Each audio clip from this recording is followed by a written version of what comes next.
Hi friends, welcome to Rojas cooking. இன்னைக்கு நம்மளோட சேனல்ல Black Forest Cake ரெசிபி தான் பார்க்க போறோம். நல்ல சாஃப்ட்டா இருக்கும். இது வந்து Eggless Black Forest Cake. நான் முட்டை யூஸ் பண்ணி செஞ்ச Black Forest Cake already upload பண்ணிருக்கேன். அதோட லிங்க் வேணா டிஸ்கிரிப்ஷன் பாக்ஸ்ல கொடுக்கறேன், செக் பண்ணிக்கோங்க. இது வந்து எக்லெஸ் வெர்ஷன்ல பண்ணிருக்கோம். டேஸ்ட் சூப்பரா இருக்கும். நல்ல ஸ்பாஞ்சியா இருக்கும்.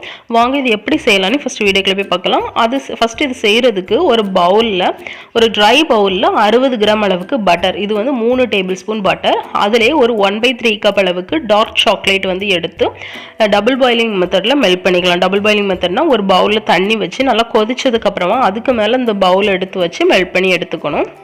இப்போ நான் வந்து நல்லா மெல்ட் பண்ணி எடுத்துட்டு வந்துட்டேன். மெல்ட் பண்ணி எடுத்ததுக்கு அப்புறமா இதை வந்து வேற ஒரு ட்ரை பவுலுக்கு வந்து மாற்றிக்கோங்க. நம்ம வந்து ட்ரை இன்க்ரீடியன்ஸ் மற்ற இன்க்ரீடியன்ஸ்லாம் சேர்த்து மிக்ஸ் பண்ணுறதுக்கு ஏற்ற மாதிரி வேற ஒரு பவுலுக்கு மாற்றிக்கோங்க. இதிலையே ஒரு 1/3 கப் அளவுக்கு பவுடர் பண்ண சுகர் வந்து சேர்த்துக்கலாம். நார்மல் சுகர் வேண்டாம், பவுடர் பண்ண சுகர் வந்து மட்டும் சேர்த்துக்கோங்க. 1/3 கப், இது வந்து 5 டேபிள் ஸ்பூன் இருக்கும். அடுத்து இதிலையே 1/3 கப் அளவுக்கு பால் சேர்த்துக்கிறேன். பால் வந்து நார்மலாக ரூம் டெம்பரேச்சரில் இருக்கிற பால் வந்து சேர்த்துக்கோங்க. சேர்த்துட்டு இதை வந்து ஒரு விஸ்க் யூஸ் பண்ணி நல்லா பீட் பண்ணிக்கணும். அந்த சுகர் வந்து நல்லா கரைஞ்சி வரது வர நல்லா பீட் பண்ணி எடுத்துக்கோங்க. இன்க்ரீடியன்ஸ் எல்லாமே டிஸ்கிரிப்ஷன் பாக்ஸில் கொடுக்குறேன், செக் பண்ணிக்கோங்க. அடுத்து நல்லா மிக்ஸ் பண்ணதுக்கு அப்புறமா இதிலேயே ஒரு 3/4 கப் அளவுக்கு மைதா மாவு சேர்த்துக்கிறேன். சேர்த்துட்டு நல்லா சளிச்சிடலாம். அதுலேயே ஒரு 2 டீஸ்பூன் அளவுக்கு கொக்கோ பவுடர், இது வந்து ஆப்ஷனல் தான், நம்மளுக்கு அந்த நம்ம சேர்த்து சாக்லேட்டே போதும். நான் வந்து எக்ஸ்ட்ரா சேர்த்துருக்கேன், அவ்வளோதான். அடுத்து இதிலே ஒரு 1/2 டீஸ்பூன் பேக்கிங் பவுடர், அதுக்கப்புறமா ஒரு 1/4 டீஸ்பூன் பேக்கிங் சோடா எல்லாம் சேர்த்து நல்லா சளிச்சு விட்டுடலாம். கொக்கோ பவுடர் வந்து கட்டி கிடக்கும், அதனால நல்லா உடச்சி விட்டு சளிச்சுக்கோங்க.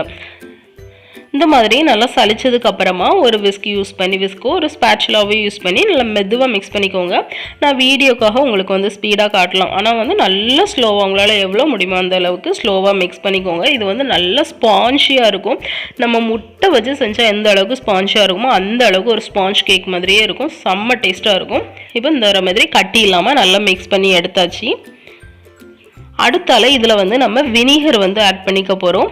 நான் வந்து 1 டீஸ்பூன் அளவுக்கு வினிகர் வந்து நான் இதில் சேர்த்துருக்கேன். நம்ம வந்து தயிர் அப்படிலாம் எதுவுமே சேர்க்கலை, அதனால் நான் வந்து 1 டீஸ்பூன் வினிகர் மட்டும் சேர்த்துருக்கேன். வினிகர் சேர்க்குறது வந்து நீங்கள் எப்போ பேக் பண்ணுறதுக்கு டின்னில் ஊற்ற போகிறீங்களோ அதுக்கு முன்னாடி நீங்கள் வினிகர் சேர்த்துக்கணும். சேர்த்துட்டு ஒரு ஸ்பேச்சுலா யூஸ் பண்ணி நல்லா மெதுவாக மிக்ஸ் பண்ணிக்கோங்க. நான் அந்த வினிகர் வந்து எல்லா இடத்துலையும் நல்லா மிக்ஸ் ஆகிற மாதிரி மிக்ஸ் பண்ணிக்கலாம். மிக்ஸ் பண்ணிவிட்டு இதை வந்து நம்ம டின்னில் சேர்த்துடலாம். நான் வந்து 6 இன்ச்சு டின்னு 2 டின் எடுத்திருக்கேன். பட்டர் அப்ளை பண்ணிவிட்டு பட்டர் பேப்பர் போட்டு வச்சுருக்கேன். இதில் வந்து ஈக்குவலாக சேர்த்துடலாம். நான் வந்து 2 லேயர் செய்கிறதுனால சேர்த்துருக்கேன். இதை வந்து 10 நிமிஷம் ப்ரீஹீட் பண்ண அவன் அப்படி இல்லைனா குக்கரில் உள்ளே வச்சு ஒரு 12லேருந்து 15 நிமிஷம் மட்டும் பேக் பண்ணி எடுத்துகிட்டு வந்துடலாம். எனக்கு வந்து பேக் ஆகி வரதுக்கு சரியாக 12 நிமிஷம் ஆச்சு. ஏன்னா நம்ம வந்து சின்னதாக தானே ஊற்றிருக்கோம், 2 டின்னில் ஊற்றிருக்கனால எனக்கு வந்து 12 நிமிஷம் ஆச்சு. நீங்கள் ஒரே டின்னில் கூட சேர்த்துக்கலாம். ஒரே டின்னில் சேர்க்குறீங்க அப்படின்னா ஒரு 30 நிமிஷம் எடுக்கும். வெந்துட்டான்னு பார்க்குறதுக்கு ஒரு டூத்பிக்கை குத்தி பார்த்தீங்கன்னா நம்மளுக்கு வந்து மாவு டூத்பிக்கில் ஒட்டிட்டு வரக்கூடாது. அப்போ நம்மளுக்கு வந்து ரெடி ஆகிடுச்சுன்னு அர்த்தம். கேக் வந்து நல்லா சாஃப்டாக வந்துருக்கும், உங்களுக்கு பார்க்கும்போதே தெரியும். இனி இதை வந்து நம்ம நல்லா ஆற வச்சிடலாம். இது வந்து ஃபுல்லாக ஆறுனதுக்கப்புறம் நம்ம இதை வந்து வெளியில் எடுக்கலாம். கேக்கு ஆறட்டும். அடுத்து நம்ம செரி சிரப் வந்து ரெடி பண்ணிக்கலாம். அதுக்கு ஒரு பவுலில் 1/4 கப் சுகர் சேர்த்துருக்கேன். அதிலே ஒரு 1/2 கப் அளவுக்கு தண்ணி சேர்த்துக்கிறேன். நம்ம வந்து தண்ணி கொஞ்சம் நிறையவே சேர்த்துக்கலாம். ஏன்னா நம்ம செரிஸ் வந்து சேர்க்கும்போது அது நல்லா கொதிச்சு கொஞ்சம் வத்தி வரும்போது நம்மளுக்கு அந்த ஃப்ளேவர் எல்லாமே நல்லா இறங்கி டேஸ்ட்டு சூப்பராக இருக்கும்.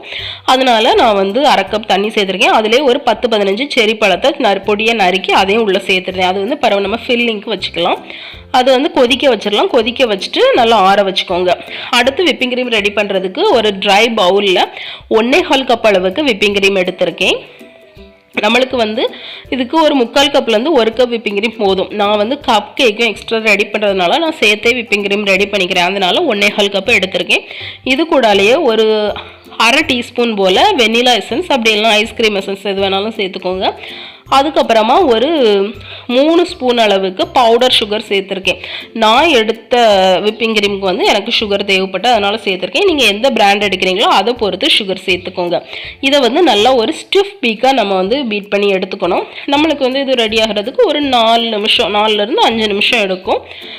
நான் வந்து எலக்ட்ரிக் பீட்டர் யூஸ் பண்ணியிருக்கேன். நீங்கள் வந்து விஸ்க் யூஸ் பண்ணி கூட பீட் பண்ணிக்கலாம், அதுவுமே நல்லா ஸ்டிஃப் பீக்காக கிடைக்கும். இப்போ வந்து நான் நல்லா பீட் பண்ணி எடுத்துட்டேன். நம்ம வந்து தலைகீழ கவுத்தி பார்த்தா கூட நம்மளுக்கு வந்து அந்த க்ரீம் வந்து கீழே விழக்கூடாது, அதான் கரெக்டான கன்சிஸ்டன்சி. இதை வந்து ஃப்ரிட்ஜில் வச்சிடலாம், ஒரு 10 நிமிஷம் ஃப்ரிட்ஜில் வச்சுக்கோங்க. அடுத்து எனக்கு வந்து கேக்கு நல்லா ஆறிடுச்சு. இதை வந்து நான் அன்மோல்ட் பண்ணிக்கலாம். சைட்லலாம் கத்தி வச்சு ரிமூவ் பண்ணிவிட்டு இதை வந்து வெளியில் எடுத்துடலாம். நல்லா சாஃப்டாக வந்திருக்கு கேக்கு. 2 கேக்குமே நான் வெளியில் எடுத்துருந்தேன். நீங்கள் வந்து கேக் வைக்கும்போது, இப்போ ஒரு கேக்கு வைக்கிறீங்கன்னா அதுக்கு மேலே இன்னொரு கேக்கு வைக்கும்போது ஒரு பட்டர் பேப்பர் வச்சு வைங்க, அப்போ நம்மளுக்கு எடுக்கிறதுக்கு நல்லாயிருக்கும். சில டைம் வந்து கேக்கு வந்து ஒட்டி பிடிச்சிக்கிட்டு அப்படின்னா நம்மளுக்கு வந்து எடுக்கும்போது பிஞ்சு வந்துடும். அதனால ஒரு பட்டர் பேப்பர் வச்சு அதுக்கு மேலே 2வது கேக் வச்சுக்கோங்க. இனி நம்ம வந்து கேக் வந்து செட் பண்ண ஆரம்பிச்சிடலாம். அதுக்கு டர்ன் டேபிள் மேலே ஒரு கேக் போர்டு வச்சுட்டு கொஞ்சமாக விப்பிங் க்ரீம் வந்து லைட்டாக அப்ளை பண்ணிவிட்டு ஃபர்ஸ்ட் லேயர் கேக் வந்து வச்சுருக்கேன். அதுக்கு மேலே செர்ரி சிரப் நம்ம ரெடி பண்ணியிருந்தாலும் அந்த சிரப் வந்து நான் சேர்த்துக்கிறேன். இதுக்கு பிளாக் ஃபாரஸ்ட் கேக்கு நிறைய செர்ரி சிரப் சேருங்க, அப்போ டேஸ்ட்டு சூப்பராக இருக்கும். நல்லா மாய்ஸ்டாக இருக்கும்போது நல்லாயிருக்கும். அதனால நிறைய சேர்த்துக்கோங்க. ரொம்ப அதிகமாகவும் சேர்த்துக்கூடாது, ரொம்ப கம்மியாகவும் சேர்க்கக்கூடாது. அந்த ஸ்பாஞ்சு ஃபுல்லாக நல்லா சோக் ஆகிற மாதிரி சேர்த்துக்கோங்க. செர்ரி சிரப் சேர்த்ததுக்கப்புறமா அதுக்கு மேலே வந்து விப்பிங் க்ரீம் நம்ம ரெடி பண்ணது அதையும் வச்சு ஃபுல்லாக கவர் பண்ணிடுங்க. அதுக்கப்புறமா நான் இதில் வந்து ஸ்ட்ராபெரி க்ரஷ் வந்து சேர்த்துருக்கேன். இது வந்து ஆப்ஷனல் தான், உங்கள்கிட்ட இருந்தால் சேர்த்துக்கோங்க, இல்லைன்னா வேண்டாம், ஸ்கிப் பண்ணிக்கலாம். அதுக்கு மேலே நம்ம அந்த தண்ணியில் செர்ரி சிரப்பில் வந்து சேர்த்துருந்தோம் இல்லையா செர்ரிஸ் வந்து, அதை வந்து நான் எடுத்து இதில் சேர்த்துக்கிறேன் லேயரில்.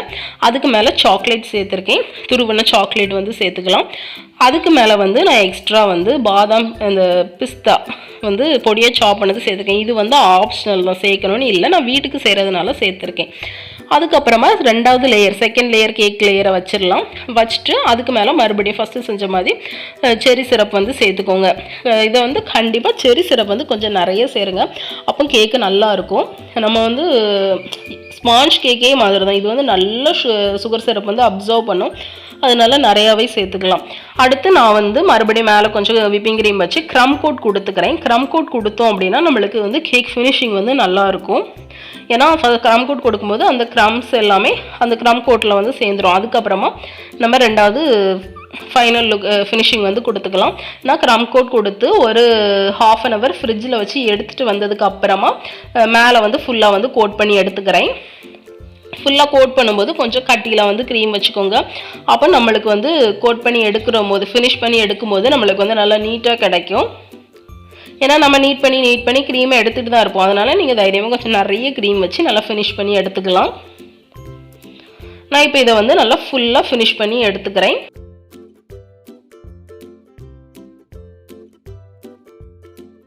ஃபினிஷ் பண்ணுறதுக்கு வந்து கொஞ்சமாக சூடு தண்ணியில் நீங்கள் வந்து அந்த பேலட் நைஃபை டிப் பண்ணிவிட்டு நம்ம ஃபினிஷ் பண்ணி எடுக்கும்போது நம்மளுக்கு நல்லா ஃபினிஷிங் கிடைக்கும். இப்போ நான் நல்லா ஃபினிஷ் பண்ணி எடுத்ததுக்கு அப்புறமா இதை சுற்றி வந்து சாக்லேட் வந்து இது பண்ணிக்கிறேன். நம்ம ஃப்ரிட்ஜில் வச்சு இந்த ஃபைனல் கோட் கொடுத்ததுக்கப்புறமா ஃப்ரிட்ஜில் வச்சுட்டு சாக்லேட்டை இது பண்ணாதீங்க. சாக்லேட்டை ஃபுல்லாக நம்ம வச்சதுக்கப்புறமா நான் ஃப்ரிட்ஜில் வேணால் வச்சுக்கலாம்.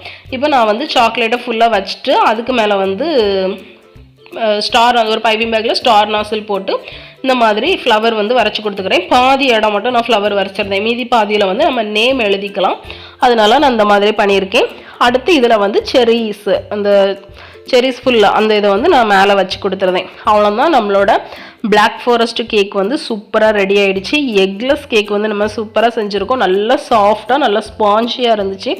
கண்டிப்பாக எல்லாருமே ட்ரை பண்ணி பாருங்கள். இது வந்து நான் வந்து நிறைய எக்லெஸ் கேக் வந்து ட்ரை பண்ணியிருக்கேன், ஆனால் நான் ட்ரை பண்ணதில் இது வந்து ரொம்பவே சூப்பராக ஒரு பெர்ஃபெக்டான ரெசிபி எனக்கு கிடச்சிது. அதனால் கண்டிப்பாக எல்லோரும் ட்ரை பண்ணி பாருங்கள். ட்ரை பண்ணிங்க அப்படின்னா கண்டிப்பாக எப்படி இருந்து அப்படிங்கிறத எனக்கு கமெண்டில் சொல்லுங்கள். இந்த வீடியோ உங்களுக்கு பிடிச்சிருக்கும் நம்புகிறேன். பிடிச்சிருந்து அப்படின்னா லைக் பண்ணுங்கள், ஷேர் பண்ணுங்கள், சப்ஸ்கிரைப் பண்ணுங்கள். நம்மளோட எஃபி பேஜ் அதோட லிங்கே நான் டிஸ்கிரிப்ஷன் பாக்ஸில் கொடுக்குறேன், அதுலேயும் ஃபாலோ பண்ணிக்கோங்க. இன்னொரு இன்ட்ரெஸ்டிங்கான ரெசிபியோட உங்களை மீட் பண்ணுறேன். பாய்.